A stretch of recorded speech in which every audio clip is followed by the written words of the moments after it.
합니다. 옆 사람 인사할까요? 새해 복 많이 받으세요. 신년 새해 첫 주입니다. 금년 한 해도 믿음으로 승리하시고 여러분 가정에 주의 평강이 늘 넘치기를 축복합니다. 남유럽 지중해 연안에 그리스 도시국가 중에 시라크라는 지역이 있습니다. 시라크라는 지역이 있는데 여기에는 기원전인 BC 4세기경에 아주 유명한 건축가 니스포스라는 건축가가 조각을 하나 만들어 놓은 게 있습니다. 건축물이죠. 카이로스라는 조각인데요. 여러분 화면에서 보는 것처럼 이 카이로스는 제우스 신의 아들입니다. 모습은 벌거벗었고 앞머리는 머리숱이 무성하고 뒷머리는 대머리입니다. 몸과 발에는 날개가 달려있고 한 손에는 저울이 다른 한 손에는 칼을 쥐고 있습니다. 그 밑에 이런 글귀를 새겨놨습니다.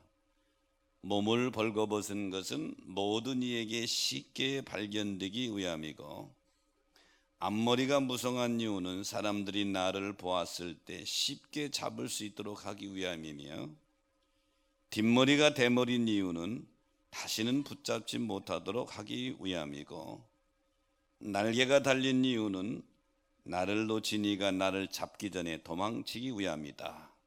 내 이름은 기회다 그랬어요. 그래서 조각 이름이 기회의 신 카이로스입니다. 저울과 칼의 의미는 기회가 다가왔을 때 놓치지 말고 저울을 꺼내 달아보고 분별하고 판단하라고 하는 의미요. 이것이 지나가기 전에 재빨리 칼같이 결단하고 잡아 소유하라고 하는 의미다. 여러분 2019년 이미 지나가서 대머리가 되었어요. 잡을래도 잡을 수도 없고 역사 속에 기억만 될 것입니다. 하지만 2020년 우리 앞에 다가왔습니다. 잡을 수 있는 기회가 우리에게 온 줄로 믿습니다. 이거 잡으며 나아가는 것, 이것이 지혜고 또 믿음입니다. 금년 새해 오늘이 신년 첫 주일인데요. 그리스도인으로서 52주 전체에 다 승리하시고 금년에 여러분에게 하나님이 주신 기회를 놓치지 말고 헌신, 봉사, 사랑, 충성하면서 멋진 믿음의 발걸음을 걸어가시기를 축복합니다. 고대 철학 학파 중에 에피쿠로스 학파라는 학파가 있습니다. 이 학파는 인간의 목적은 행복을 추구하는 것이다. 이게 추구하는 학파인데요. 사실 이 사람들 학파뿐만 아니라 이 땅에 사는 모든 사람들이 추구하는 목적은 행복이며 기쁨입니다. 그런데 행복과 기쁨을 추구하려고 하면 왠지 모르게 자꾸 더 멀리 사라지게 됩니다. 잡았다고 하는 순간에도 그 기쁨은 연기처럼 사라지는 것입니다. 결국 인간은 기쁨을 얻지 못하면서 그것만을 추구하다가 생을 마감하는 그런 존재인지도 모릅니다. 그런데 기쁨은 전혀 다른 곳에서 우리에게 찾아옵니다. 내가 기쁨을 추구하려는 것이 아니라 하나님의 자녀로서 내가 하나님의 기쁨이 되기 위해 노력했을 때 그토록 기다리는 기쁨은 어느새 내 친한 친구의 모습으로 내 곁에 다가와 가까이 있는 것입니다. 그래서 여러분 복음성가 중에 이런 가사 있지요. 나 주님의 기쁨 되기 원하네. 나 주님의 기쁨 되기 원하네. 새 부대가 되게 하여 주사 주님의 빛 비추게 하소서. 이런 복음성가 가사가 있는데요. 신앙 고백인 것이죠. 2020년 새해 내가 삶의 초점을 하나님을 기쁘시게에 맞춰 산다면 하나님은 나에게 하나님이 주신 기쁨으로 다가오실 줄로 믿습니다. 저는 신년 첫 주, 신년 주일에 오늘 본문의 말씀을 가지고 하나님을 기쁘시게 하는 삶, 이런 제목을 잡았어요. 여러분 금년 한 해 동안 하나님을 기쁘시게 하는 삶을 사시기를 축복합니다. 하나님을 기쁘시게 하는 삶의 첫째는 주께 합당하게 행하여야 한다. 오늘 본문에 주께 합당하게 행하여 이렇게 말씀하고 있죠. 여기서 주께 합당하게 하여 주는 하나님을 지칭하는 말입니다. 그리고 합당이라고 하는 원문의 의미는 알맞게 이런 뜻이에요. 다시 말하면 우리가 옷을 입을 때 적은 옷도 있고 큰 옷도 있는데 알맞은 옷도 있죠. 몸에 딱 맞는 옷, 이럴 때 사용하는 단어가 이 단어인 것입니다. 그리스도인의 삶의 기준은 잘 맞는 옷을 입는 것처럼 예수 그리스도께 맞추어지는 삶, 예수님과 하나 된 삶. 예수님과 하나 된다고 하는 말은 다른 말로 주님과 동행함을 의미하는 것입니다. 금년 새해 한 해 동안 여러분 주님과 철저히 동행함으로 우리 주님을 기쁘시게 하는 성도들 되시기를 축원합니다. 창세기 5장과 유다서 1장에 보면 하나님을 기쁘시게 한 사람 에녹의 기사가 나옵니다. 에녹은 아담의 7대 자손이고 그리고 당대의 선지자였고 뿐만 아니라 하나님과 동행하면서 심판의 복음을 전한 사람입니다. 유다서 1장 14절 15절에 보면 아담의 7대손 에녹이 이 사람들에 대하여도 예언하여 이르되 보라 주께서 그 수만의 거룩한 자와 함께 하셨나니 이는 뭇사람을 심판하사, 이렇게 말씀하고 있죠. 에녹은 65세 아들 무두셀라를 낳았어요. 아들을 낳은 그 기점으로 해서 하나님과 300년을 동행했다. 창세기 5장 21절로 24절에 보면 에녹의 삶을 한마디로 300년을 하나님과 동행했다, 이렇게 증거해 주고 있습니다. 그랬더니 히브리서 11장 5절에 보면 믿음으로 에녹은 죽음을 보지 않고 옮겨졌다. 그리고 하나님을 기쁘시게 하는 자라고 하는 증거를 얻었다. 그래서 이 땅에 왔다 간 사람 중에 에녹은 죽음을 경험하지 않은 사람입니다. 하나님이 그를 천국으로 옮기셔서 영원한 나라로 옮기셔서 죽음을 경험하지 않은 사람, 그 에녹에 대해 성경은 하나님을 기쁘시게 하는 자, 이런 표현을 씁니다. 에녹처럼 하나님과 동행함으로 하나님을 기쁘시게 하는 자라 하는 증거를 얻는 여러분 되기를 축복합니다. 하나님을 기쁘시게 하는 삶은 바로 이렇게 주님과 동행하는 삶이다. 중국 시경에 보면 북풍이라는 시가 나오는데요, 이 북풍이라는 시 구절 중에 휴수동행이라는 단 문장이 나옵니다.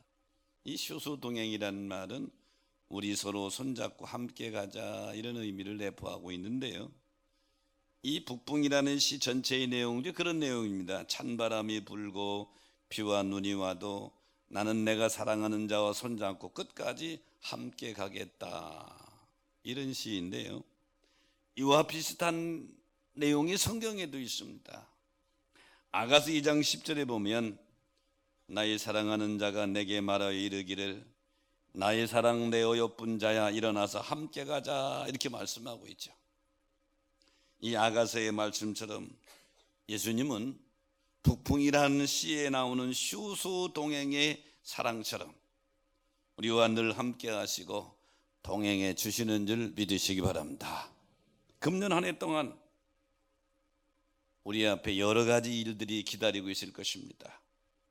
때로는 좋은 일도, 때로는 가슴 아픈 일도, 여러 가지 환경과 사건이 기다리고 있는데 어떤 환경과 사건을 만나도 분명한 것은 내가 나를 사랑하는 것보다 우리 주님이 나를 더 사랑해 주시는 줄로 믿습니다. 우리 주님의 사랑은 임마누엘이 사랑이며 휴수동행의 사랑이다. 그러므로 사랑하는 여러분, 어떤 환경을 만나도 주님과 철저히 동행함으로 주님을 기쁘시게 하는 여러분 되기를 주의 이름으로 축복합니다. 유명한 무디 목사님이 구약에 나오는 모세의 삶을 셋으로 나누었습니다. 첫 번째 40년 동안은 그는 자신이 대단한 사람인 줄 알고 살았다 그랬어요. 애굽의 왕궁에서 왕자로 살았으니까요. 그 다음에 40년 동안은 그는 자신이 하찮은 사람인 줄 알고 살았다. 왜? 미디안 광야에서 양치는 목동으로 살았으니까요. 그 다음에 40년은 그는 하찮은 사람을 통해서 하나님은 얼마나 위대한 일을 하시는지를 알고 살았다 그랬어요. 출애굽의 과정 속에 쓰임 받았으니까요. 사랑하는 여러분, 혹시 여러분 지금 여러분의 환경이 하찮다고 여겨진다면 모세의 삶을 거울로 보면서 위대한 삶의 두 번째 단계인 줄 아시기 바랍니다. 아직 내 인생이 끝난 것이 아니에요. 부족한 것이 많겠지만 나 자신이 질그릇 같다고 탄식이 된다면 우리의 문제는 우리가 질그릇이기 때문에 문제가 아니라 보배이신 예수님이 내 마음속에 임재하셔서 나와 함께 한다는 것을 모르기 때문에 문제인 것입니다. 고린도후서 4장 7절에 보면 우리가 이 보배를 질그릇에 가졌으니 이 보배가 우리 주님이에요. 주님이 누구십니다? 창조주이십니다. 만왕의 왕이십니다. 온 우주를 지금도 다스리시는 통치자이십니다. 그 보배를 질그릇 같은 내가 가지고 있다. 이 말씀은 보배이신 예수님이 우리 안에 계시다고 하는 것을 알으라고 하는 거예요. 고린도전서 3장 16절에 보니까 하나님의 성령이 너희 안에 거하시는 것을 알지 못하느냐 그랬어요. 하나님의 영이신 성령이 우리 안에 거한다.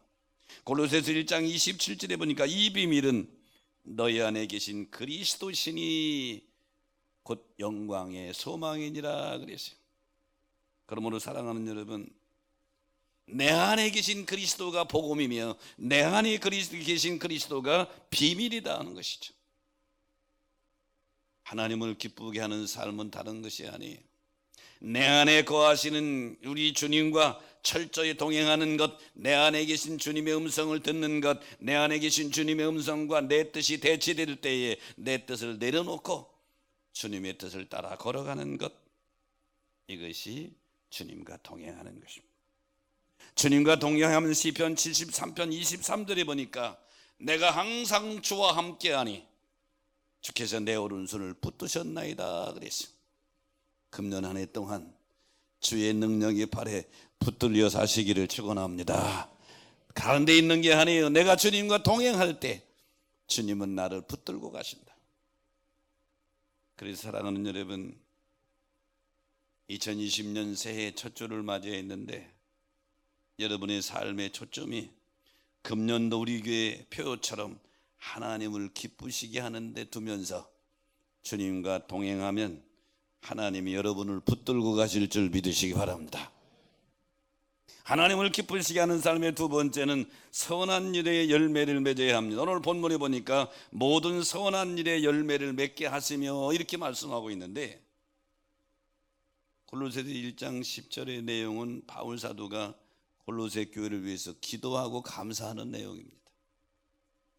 바울이 골로새 교회를 위해서 기도하고 감사하면서 구체적으로 모든 선한 일의 열매를 맺기를 기도한다 그런 얘기죠. 선한 일은 신앙의 아름다운 열매를 의미합니다. 바울 사도는 지금 골로새 성도들에게 너희가 주님을 기쁘시게 하기 위해서 너희가 믿음의 열매를 좀 맺으며 살아라, 이런 권고인 것입니다. 주님도 열매 없는 무화과 나무를 책망하시고 저주하셨죠. 사랑하는 여러분, 하나님과 철저히 동행하는 자는 자동적으로 신앙의 열매, 믿음의 열매도 맺게 되는 줄로 믿습니다. 사도행전 9장에 보면 요빠라고 하는 항구에 사는 드로가라고 하는 여인을 소개합니다. 원래 이름은 다비다인데 그리스어로 번역하면 드로가입니다.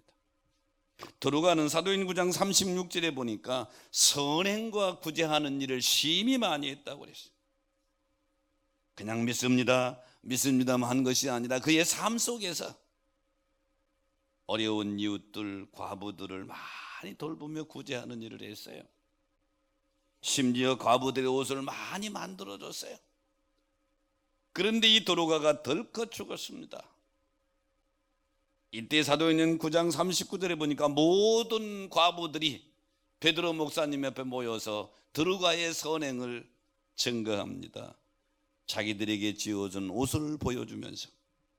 이때 40절에 보니까 베드로가 드로가에게 다비다야 일어나라 그랬더니 죽은 다비다 드로가가 눈을 뜨고 일어났어요. 드로가의 아름다운 믿음의 열매가 다시 그를 기적으로 살아나게 하는 그런 증거를 하게 된 것이죠. 사랑하는 성도 여러분, 살아있는 믿음은 반드시 열매가 맺히는 줄 믿으시기 바랍니다. 반드시 맺히는 거예요. 장소주 작가가 쓴 책 중에서 마흔의 서재라는 책이 있습니다. 이 책은 인생을 살아갈 때 삶의 몸살을 앓는 시기가 40대래요. 여러 가지 짐도 많이 있고 몸살을 앓는데 갈등과 고민할 때가 40대래요. 이렇게 삶의 몸살을 겪고 있는 40대에게 처방전으로 쓴 책이 이 책입니다. 그 책의 문구 중에 이런 단어가 있어요. 나는 300가지 꿈을 꾸었고 그 중에 300가지 중에 299개를 버렸다. 그런데 나를 만든 것은 바로 꿈을 이룬 한 가지가 아니라 내가 버린 299개가 오히려 나를 만들었다 그랬어요. 이 책의 이 문구를 의미하는 것은 때로는 버리는 것이 열매라는 거예요. 주님 때문에 내려놓은 자존심, 욕심, 고집, 이기심, 이것이 또 다른 열매가 돼서 내 신앙을 결실하게 되는 줄 믿으시기 바랍니다. 여러분, 우리는 버려야 열리는 세계를 경험할 때가 많아요. 봄에 지는 꽃은 오래전 피고 있었으면 좋겠는데 꽃은 얼마 있다 져버려요. 이것은 여름을 위한 내려놓음이고, 나무는 꽃을 버려야 열매를 맺을 수 있으며 잎을 버려야 겨울을 견딜 수 있는 것입니다. 석공이 조각품을 만들 때 돌을 쪼아서 버릴 것을 버려야 멋진 작품이 나오게 되는 거예요. 이렇게 우리 믿음의 모습도 동일합니다. 하나님을 기쁘시게 한다. 주님이 원치 않는 것을 내려놓고 버릴 줄 알아야 되죠. 얼마 전에 제가 운전을 하다가요, 갑자기 젊은 친구가 방향등도 안 켜고 확 끼어들었어요. 충돌할 뻔했어요. 근데 나도 모르게 내 입에서 뭐가 나온 줄 알아요? 저 줄이랄 놈. 그렇게 바쁘면 어제 오지. 줄이랄 놈이라고 하는 것은 충청도 사람들이 흔히 쓰는 그런 표현이에요. 그리고 나서 내가 어떤 생각한 줄 알아요? 아유, 우리 인간의 마음이 꼭 구정물통 같구나. 구정물통은 가만히, 지금은 구정물통이 없지 옛날에 우리 잘 구정물통이 있었어요. 어르신들은 다 생각날 거예요. 어머니들이 설거지하면 다 거기다 모아놓죠. 왜? 소나 돼지 밥을 만들어 주려면 그게 필요하거든. 근데 가만히 놔두면 아주 맑게요. 하루 이틀 지나면 맑은 물 떠다 놓은 것 같아. 그런데 실제 소나 돼지에게 줄 때에는 맑은 물을 떠다 주는 게 아니에요.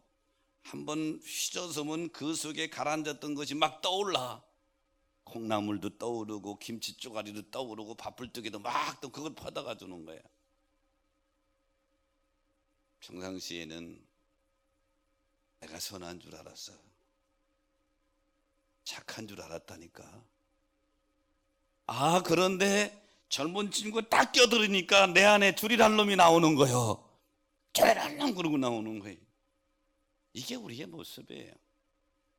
아이고, 이것도 버려야 되겠구나.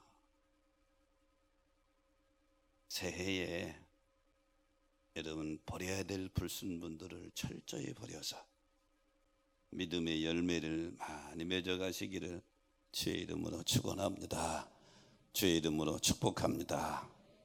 하나님을 기쁘시게 하는 삶의 세 번째는 하나님을 아는 것에 자라가야 합니다. 오늘 본문에 보니까 하나님을 아는 것에 자라게 하시고 이렇게 말씀합니다.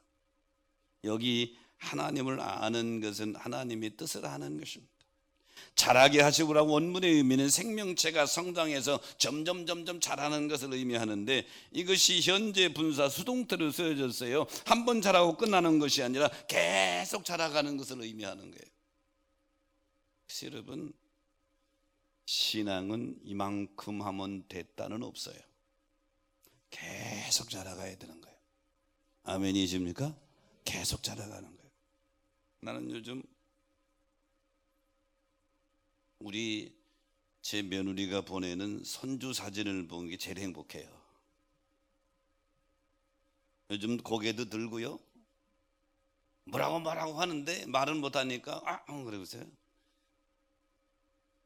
근데 더 기쁜 건 뭔 줄 알아요? 걔가 점점 자라는 모습이 나랑 거의 비슷하게 닮았다는 거예요.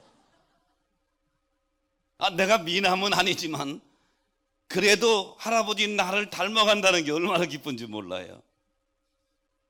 그런데요,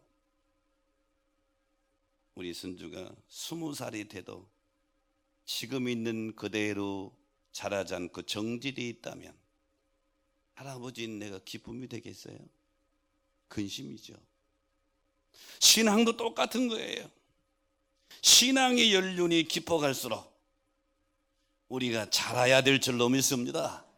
자라는 것은 두 가지예요. 사역적인 면에, 일하는 면에 자라고, 성품적인 면에 우리 성품이 주님 닮는 모습으로 자라가야 되는 것이죠. 금년에 자라가십시다. 에베소 4장 13절에 보면 바울이 에베소께 편지하면서 그리스도의 장성한 분량에 충만한 데까지 이르라. 너희가 신앙이 정체되어 있지 말고 그리스도의 장성한 분량이 쭉, 우리 자라는 목표는 예수 그리스도란 말이죠. 거기까지 자라가라 그런 얘기죠. 하나님을 기쁘시게 하는 삶은 이렇게 우리가 자라서 주님 닮아가는 거예요. 신앙생활 30년 40년 했으면 우리 성품이, 인격적인 성품이 주님하고 똑같을 수는 없지만 비슷하게 닮아가야 돼요. 아멘이십니까? 찬양대 서로 옆 사람 좀 봐봐요. 주님 좀 닮았나? 아직도 자신이 없지요. 히브리서는 힐람 문화권에서 살고 있는 히브리인들에게 복음의 비밀을 알려주고 권면하는 내용이 히브리서의 내용입니다. 13장까지 되어 있는데요, 12장은 결론 부분입니다. 12장 2절에 보면 결론적으로 이렇게 말씀합니다. 믿음의 주여 온전케 하시는 예수를 바라보자. 헬라 지역에 살고 있는 히브리인들에게 저자는 강하게 제시합니다. 믿음의 주고 우리를 온전케 하신 예수를 바라보라.